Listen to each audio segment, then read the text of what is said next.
Now, obviously, Pac is the Tupac scope.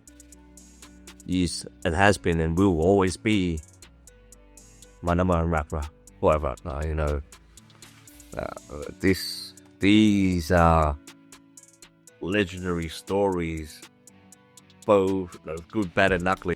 And more importantly, this whole East Coast, West Coast thing back in the days, I was still, was I a teenager? Yeah, or close to the end of being a teenager.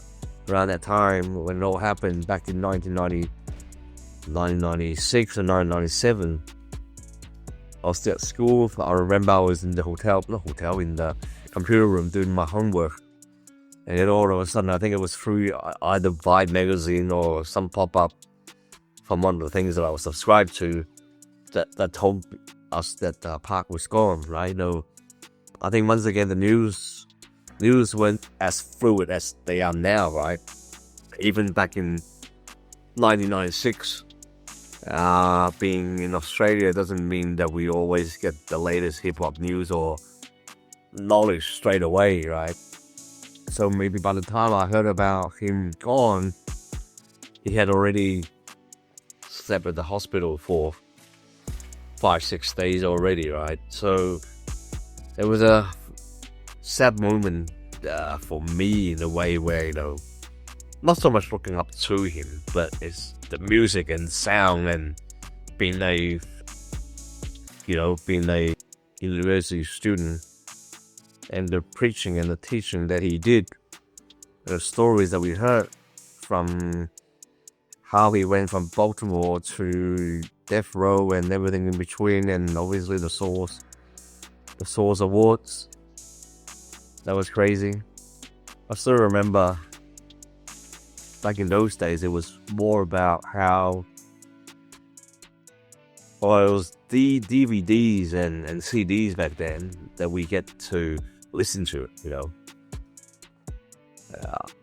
don't do that anymore. But the stories were sort of, I guess, again, not living there, right? So it's quite different to what we get these days in such an instantaneous report or response straight away, right? In today's interconnected world that we are living in. So, but anyway, what I wanted to say was the death of Tupac really got me. I think what happened was when after Pac left us, I got really even deeper into hip hop, and I think for the next 10 years after 1996, basically didn't really listen to anything else.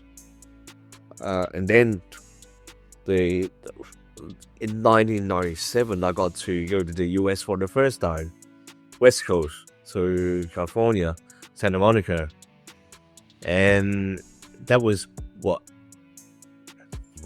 3 months after Biggie passed away as well. So, and I still remember her in a car driving down the LA freeway.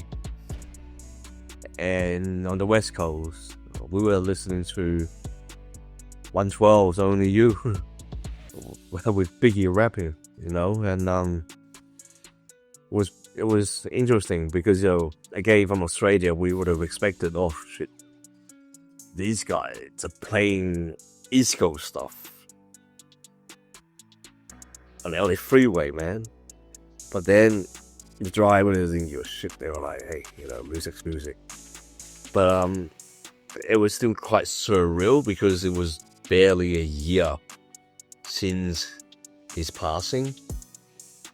And what was intriguing, to me anyway, was somehow, I don't even know why. I mean, with Pac, Me Against the World, 1991 or 92, I can't remember now, but Me Against the World was the first album I got of him.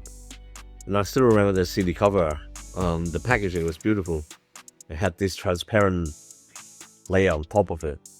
And then Me Against the World, Dear Mama, classic tracks.